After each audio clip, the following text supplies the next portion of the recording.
उड़ता समोसा, राजू का फ्लाइंग ढाबा। दोपहर की धूप में बरगद के पेड़ के नीचे राजू बड़े जोश में हाथ नचा रहा था।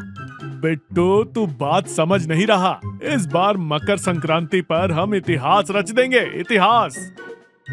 अरे भाई, पिछली बार तूने ऑटोमेटिक लस्सी मशीन बनाई थी तो पूरे मोहल्ले में दही फैल गया था।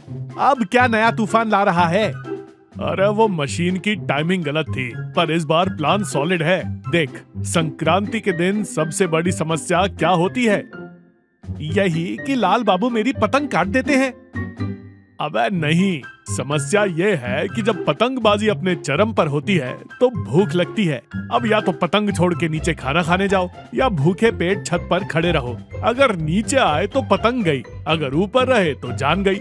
बात तो पते की है, पिछले साल भूख के मारे मुझे चक्कर आ गया था। बस इसी का इलाज है मेरे पास। हम बनाएंगे जंबो फूड पतंग, एक ऐसी विशाल पतंग जो हवा में उड़ेगी भी और दूसरों की छतों पर गर्मा गर्म कचौड़ी और जलेबी की डिलीवरी भी करेगी। सोच, हमें नीचे आने की जरूरत ही नहीं। यार राजू, आइडिया तो तू करोड़ों का लाया है, पर ये उड़ेगा कैसे? वो मुझ पर छोड़ दे, बस तू कल बांस और पन्नी ले आना। राजू के घर के आंगन में बांस और प्लास्टिक का पहाड़ खड़ा था।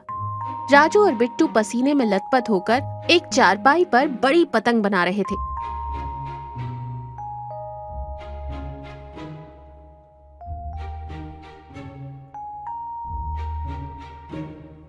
तभी पड़ोस से सुमन आई, हाथ में खीर का कटोरा लिए। ओहो, ये क्या बन रहा है? तुम दोनों पतंग उड़ाओगे या खुद उस पर बैठकर नानी के घर जाओगे? सुमन, तुम लड़कियों को इंजीनियरिंग समझ नहीं आएगी। ये फ्लाइंग ढाबा है, इस बार छत पर दावत हवा में आएगी। राजू, हवा में सिर्फ परिंदे उड़ते हैं, कचौड़ियाँ नहीं। संभल के रहना, कहीं पतंग की जगह तुम दोनों ही छत से नीचे ना आ जाओ। सुमन भाभी, आप मजाक उड़ा लो, पर जब छत पर बैठे बैठे आपको गर्मा गर्म पकौड़े मिलेंगे ना, तब थैंक यू मत बोलना। अच्छा ठीक है, अगर तुम्हारी ये उड़न तश्तरी काम कर गई तो मैं पूरे मोहल्ले को अपने हाथों की खीर खिलाऊंगी। पर अगर नहीं चली तो तुम दोनों एक हफ्ते तक मेरी भैंस को नहलाओगे। मंजूर? मंजूर, तू देख लेना। शाम का वक्त था। राजू ने पतंग में एक डलिया बांधी और उसमें वजन के लिए एक बड़ा सा पत्थर रखा। बिट्टू, कन्नी मजबूत पकड़ना, हवा तेज है। जैसे ही मैं छोड़ूंगा तुझे दौड़ना है। भाई, मुझे डर लग रहा है, ये पतंग कम डायनासोर ज्यादा लग रही है।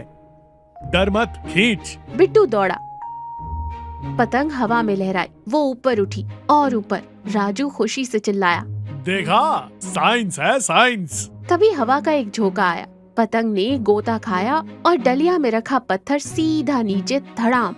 किस्मत से वो पत्थर बिट्टू की साइकिल की सीट पर गिरा और सीट पिचक गई। राजू, मेरी नई सीट! सत्यानाश हो तेरे साइंस का। अरे शांत हो जा, ये तो बस लैंडिंग गियर की टेस्टिंग थी। पत्थर भारी था, कचौड़ी हल्की होगी, कल सब सेट हो जाएगा। लाल बाबू अपनी छत पर अकेले खड़े थे। आसपास की छतों पर भी बस इक्का दुक्का लोग ही पतंग उड़ा रहे थे।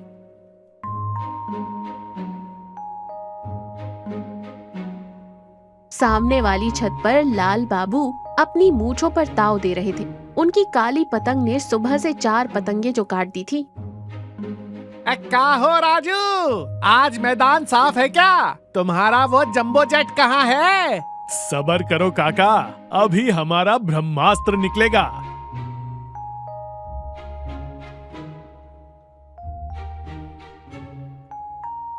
राजू और बिट्टू ने अपनी विशालकाय नारंगी पतंग निकाली। उसमें नीचे एक सुंदर कटोरी लटक रही थी, जिसमें सुमन के हाथ की बनी 50 कचौड़ियां और जलेबियां भरी थी। खुशबू इतनी तेज थी कि पास वाली छत के लोग भी नाक सिकोड़ने लगे। बिट्टू, रेडी? भगवान का नाम लेके छोड़ दे भाई। हवा अच्छी थी। राजू ने पतंग छोड़ी। पतंग धीरे धीरे भारीपन के साथ ऊपर उड़ी। पास खड़े कुछ लोग अपनी पतंग छोड़कर राजू की उड़न टोकरी देखने लगे। अरे वो देखो, वो क्या जा रहा है?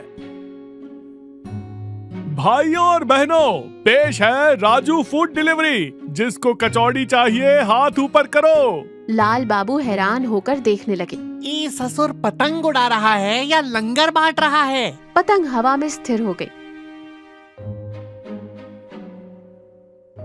राजू ने धीरे से डोर ढीली की ताकि पतंग लाल बाबू की छत की तरफ जाए। प्लान ये था कि लाल बाबू को इम्प्रेस करके उनका मुंह बंद किया जाए।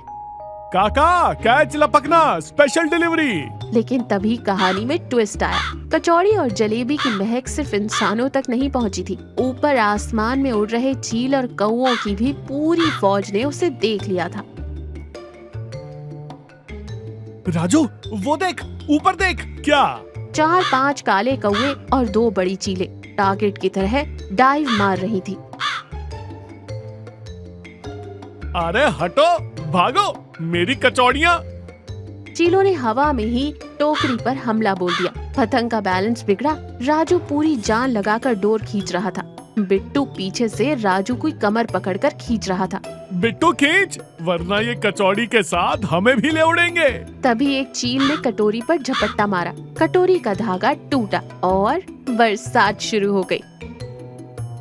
पानी की नहीं, कचौड़ियों की और चाशनी वाली जलेबियों की। और वो बरसात किसी और की छत पर नहीं, सीधा लाल बाबू की छत पर हुई, जहाँ वे अकेले आसमान देख रहे थे। एक बड़ी जलेबी लाल बाबू के सिर पर गिरी, 2 कचौड़ियाँ उनके बगल में फर्श पर गिरी। पूरी छत पर खाना बिखर गया। लाल बाबू सन्न रह गए। उनका पूरा कुर्ता चाशनी में सन गया था। राजू और बिट्टू ने अपना माथा पीट लिया। गए काम से, आज तो लाल बाबू कच्चा चबा जाएंगे। संगीत बंद हो गया, सन्नाटा छा गया। सब डर रहे थे कि अब लाल बाबू भड़केंगे। लाल बाबू ने अपने सिर से जलेबी उठाई, उसे गौर से देखा, फिर उसे सूंघा और फिर उसे खा लिया। लाल बाबू की आंखों में चमक आ गई। अरे वाह, शुद्ध देसी घी की जलेबी और ये कचौड़ी। अरे इसमें तो हींग का तड़का भी है। वो जोर से हंसे। ओए राजू, मान गए गुरु, पतंग काटना तो सब जानते हैं, पर पतंग से पेट भरना कोई तुमसे सीखे। माहौल एकदम बदल गया। आसपास की छतों से इक्का दुक्का लोग हंसने लगे। लाल बाबू ने हंसते हुए आवाज लगाई, ए राजू, बिट्टू, सुमन, पतंगबाजी बंद करो। राजू की तरफ से दावत आई है, लेकिन डिलीवरी थोड़ी टेढ़ी हो गई। तुम सब मेरी छत पर आ जाओ, जो बचा है मिल बांट के खाते हैं। राजू और बिट्टू ने राहत की सांस ली।